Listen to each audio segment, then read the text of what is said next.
जय जिनेंद्र दर्शकों, स्वागत है आप सभी का इस विशेष प्रसारण श्रृंखला में। अन्य दिनों की तरह अनुष्ठान के 31वें दिन यानी 3 सितंबर 2022 की प्रातः काल भी सभी भक्तों ने मंदिर जी में श्री 1008 त्रिनेत्रधारी भगवान आदिनाथ के समक्ष पूर्ण भक्ति भाव से जिन अभिषेक किया। द्राम द्राम द्रीम द्रीम द्रावय द्रावय ओम नमो पवित्रेने सरकरारसेन जिनाभिषेकिंचामि स्वाहा।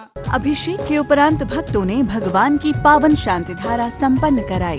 अणुना परम जानी विश्व तत्व प्रकाश का प्रबुद्ध बननाथा प्रसन्न का शंकर शुद्ध रुद्ध सर्वज्ञवदांत का ईश्वरनादि जोरशोद्धमा सद्योजात्मात्मना। शांति धारा के संपन्न होते ही संगीत के साथ सभी भक्तों ने भगवान का मंगल पूजन किया। स्वस्ति श्री अजिता श्री शंभो स्वस्ति स्वस्ति श्री अभिनंदना श्री सुमति स्वस्ति स्वस्ति श्री। पूजन के बाद पूज्य आर्य का रत्न श्री विधा श्री माता जी के मंगल प्रवचन हुए। परम पूज्य राष्ट्र संत विद्यानंद जी महाराज की, परम पूज्य गणनीयार का विद्या श्री माता जी की।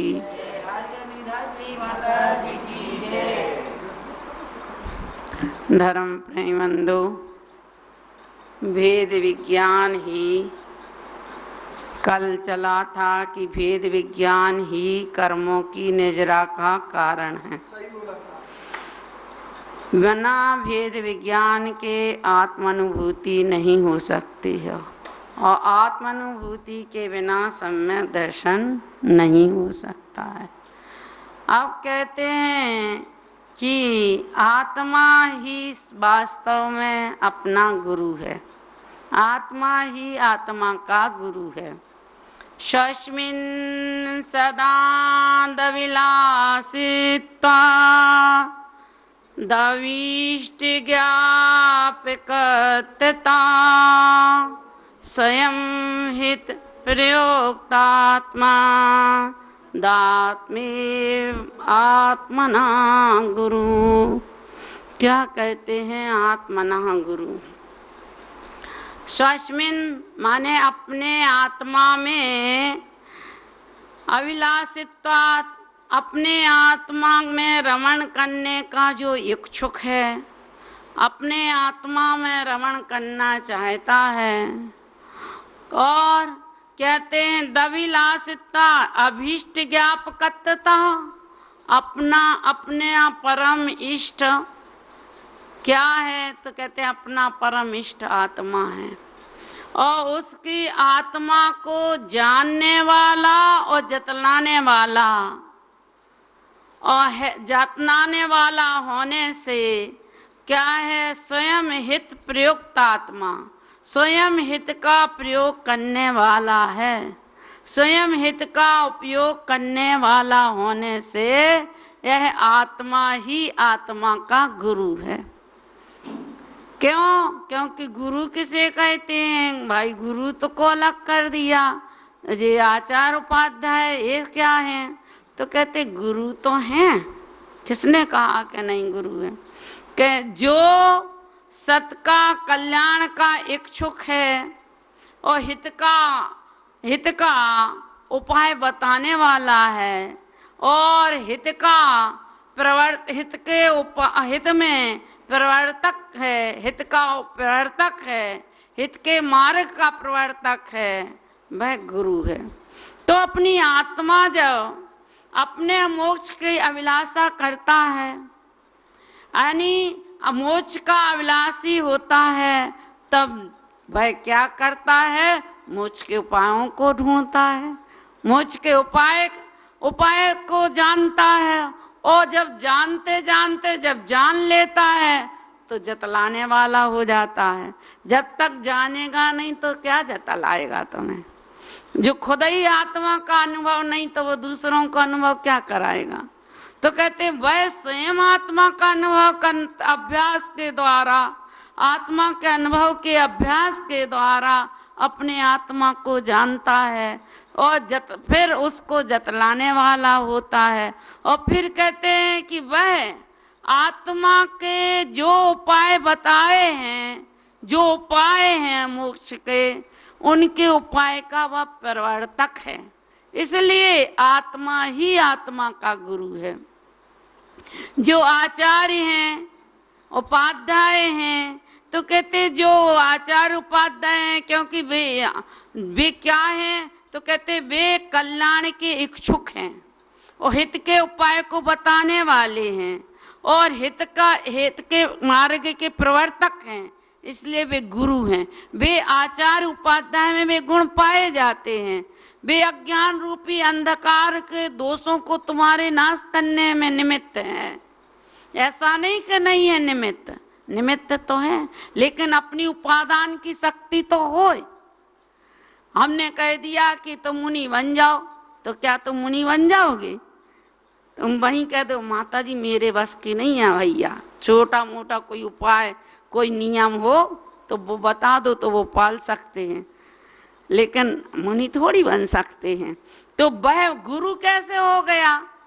निमित्त जब कहलाएगा जब उस रूप कार्य रूप परिणमित का होगा। स्वयं कार्य रूप परिणमित, जैसा सुना उसी रूप परिणमित हुआ, तब तो वह निमित्त कहलाया, नहीं तो निमित्त काहे का। अब गणित पढ़ने का, गणित विषय पढ़ने का तो इच्छुक है और तुम क्या भूगोल पढ़ो तो कहाँ से पढ़ेगा? वो तो गणित ही पढ़ेगा, जिसे जिसकी इच्छा है वो उसी के अनुसार चलेगा, तब तो वो निमित्त कहला सकता है, नहीं तो काहे का निमित्त। कहते हैं निमित्त, कहते क्यों नहीं है? क्योंकि वह शिष्य उस तदरूप परिणमित नहीं कर सकता है। तदरूप परिणमित हो सकता है? कभी नहीं हो सकता है, इसलिए वह निमित्त भी मात्र निमित्त है। जब तक बालक चलना नहीं सीखा तब तक उसे बाकर का हैंडल पकड़ाना जरूरी है। वह हैंडल पकड़ के चलना सीखता है, और जब वह सीख जाता है, बड़ा हो जाता है, तो सारी बाकर माकर कहाँ गई? सब छूट जाती है। ऐसे ही जब वो आत्मानुभूति और मुनि आदि चर्या में उतर जाता है, तो ये सारे निमित्त देव शास्त्र गुरु आत्म ध्यान में जब मग्न होता है, लीन होता है, तो कोई अवलंबन नहीं होता है, निरालंब हो जाता है। ना तो उसे देव का अवलंबन है, ना गुरु का अवलंबन है, ना शास्त्र का अवलंबन, किसी का अवलंबन, क्योंकि प्रत्येक द्रव्य स्वतंत्र स्वाधीन और स्वावलंबी है, किसी का उसे अवलंबन की जरूरत नहीं है। तो कहते हैं क्यों? क्योंकि वह जब तक वह मोक्ष का अभिलाषी है तब तक वह उपायों को, मोक्ष के उपायों को खोजता रहता है और खोजता रहता है, देखता रहता है। जब खुद जान जाता है तो जतलाता है, फिर विचार करता, वो आत्मन, हे दुरात्मन, आज तक तुमने इसमें प्रवर्तन नहीं किया, ना अभी तक ना आज तक। अब तुम इस आत्मा के अनुभव में प्रवर्तन करो। जब तक आत्मा का अनुभव नहीं होगा तब तक आत्मा का गुरु बन नहीं सकता है। दूसरे निमित्त तो हो सकते हैं, लेकिन आत्मा का गुरु तो आत्मा ही है।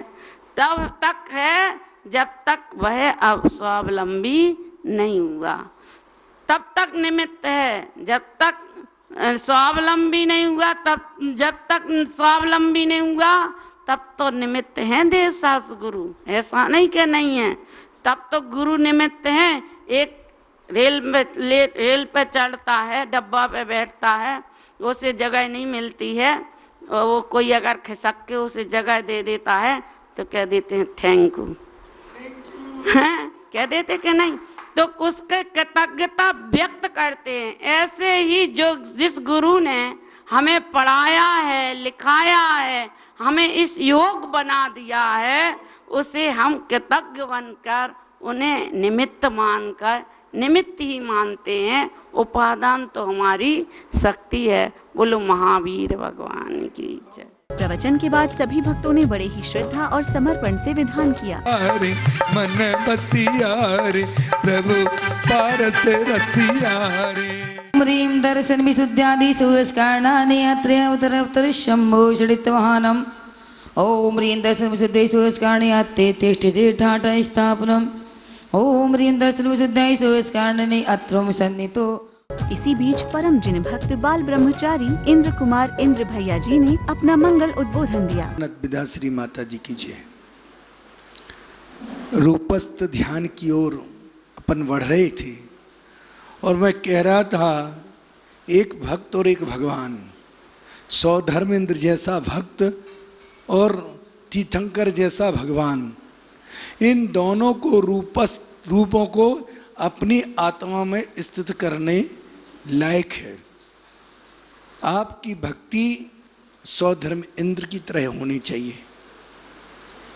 सर्व संकल्प विकल्पों से रहित होकर के और निज शासन की सेवा, जिन शासन की चिंता, जिन शासन के प्रति अपनी अगाध श्रद्धा और जिन सेवकों के प्रति कल्याण की भावना, वात्सल, अपूर्व वात्सल, महान भाव।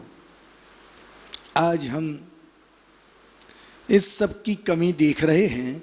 काल का प्रभाव है, मानते हैं कि काल का प्रभाव है, लेकिन इस काल में भी सूरज पूर्व की तरह पूर्व से ही उगता है और पश्चिम में अस्त होता है।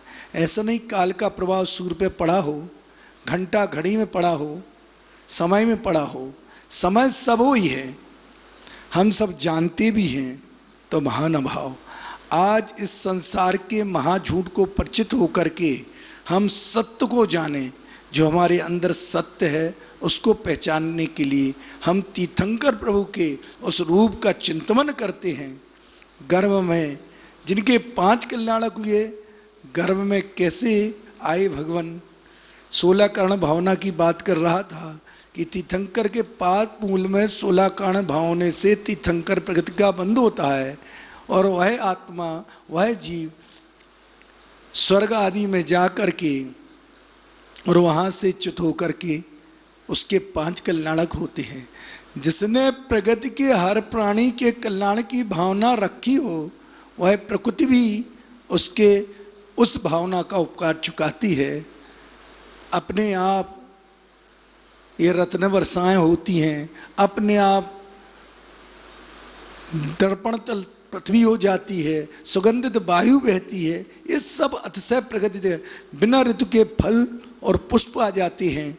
महानुभाव, जब भगवान गर्भ में आते हैं और उनका गल्भ कल्याणक होता है, तो माता से गोद में लेकर वह स्वधर्म इंद्राणी और सुमेरु पद पे जाकर उनका अभिषेक होता है, जन्म कल्याणक मनाया जाता है। महानुभाव, जन्म के समय अभिषेक होता है और हम प्रतिदिन कैसी पूजा करते हैं? 5 कल्याणकों की पूजा करते हैं, गर्भ की, जन्म की, तप की, ज्ञान की, निर्माण की।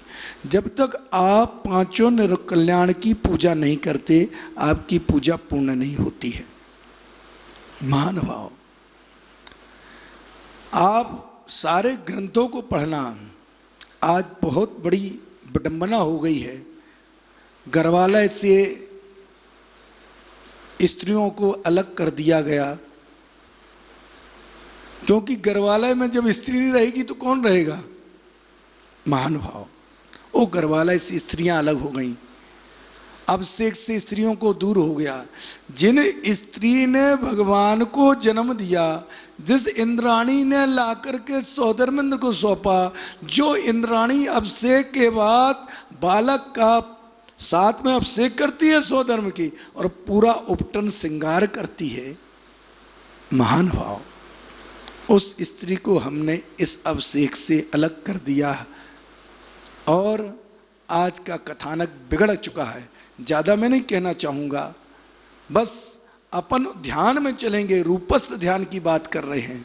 उन सबको सद्बुद्धि दें, उन ज्ञानी आचार्य, भगवंत, साधु, समाज श्रावकों को जो आज इस धर्म में कुठाराघात कर रहे हैं, उन्हें जागने की जरूरत है कि हम अपनी समाज को किस ओर ले जा रहे हैं। एक वर्ग को धर्म से काट दिया है, उसकी मुख्य खदान खत्म हो चुकी है। आज हमारी जनसंख्या खत्म हो जाएगी, धर्म खत्म हो गए। जब तक धर्म रहेगा, जब तक स्त्री मंदिर में रहेगी, तब तक धर्म की शोभा है। और स्त्री मंदिर से हटी, भगवान के पास से हटी और दुर्घटना घटी। महान भाव। तो अपन गर्भ कल्याणक का और जन्म कल्याणक का चिंतन करते हैं और तब का चिंतन करते हैं। केवल ज्ञान जब भगवान को होता है तो समूह शरण का चिंतन करके, और कभी भगवान का चिंतन करते हैं, कभी अपना चिंतन करते हैं कि हम उस समूह शरण में कैसे बैठे हैं, कभी श्रीमंदिर भगवान का विद्वान भीतरों का चिंतन करते हैं, वो समूह शरण में कितने कैसे बैठे हैं। और इसी को हम रूपस्थ ध्यान को कल और बढ़ाएंगे, कल समूह शरण का लेंगे। आज छोटी सी बातें मैंने जो कही हैं आप लोगों के समझ में आए तो जिन शासन के ऊपर आपका उपकार होगा, बोलो अहिंसामयी विश्व धर्म की जय। और इस तरह समापन अर्घ्य समर्पित करते हुए इस दिन के विधान का विसर्जन किया गया। नमोकार मंत्र, कल्याण कारक मंत्र, सर्व कामना और संघ की ओर से, आश्रम आश्रम के भक्तजनों की ओर से, विधान करने करवाने वालों की ओर से और पारस चैनल वालों की ओर से जय माला पूर्ण अर्घम निर्वपा। सायंकाल सभी भक्त पुनः मंदिर में एकत्रित हुए और सभी ने पूर्ण भक्ति भाव से नृत्य करते हुए प्रभु की मंगल आरती उतारी। तो दर्शकों, इसी के साथ अब वक्त हो चला है आपसे विदा लेने का। अभी के लिए दीजिए आज्ञा। जय जिनेंद्र।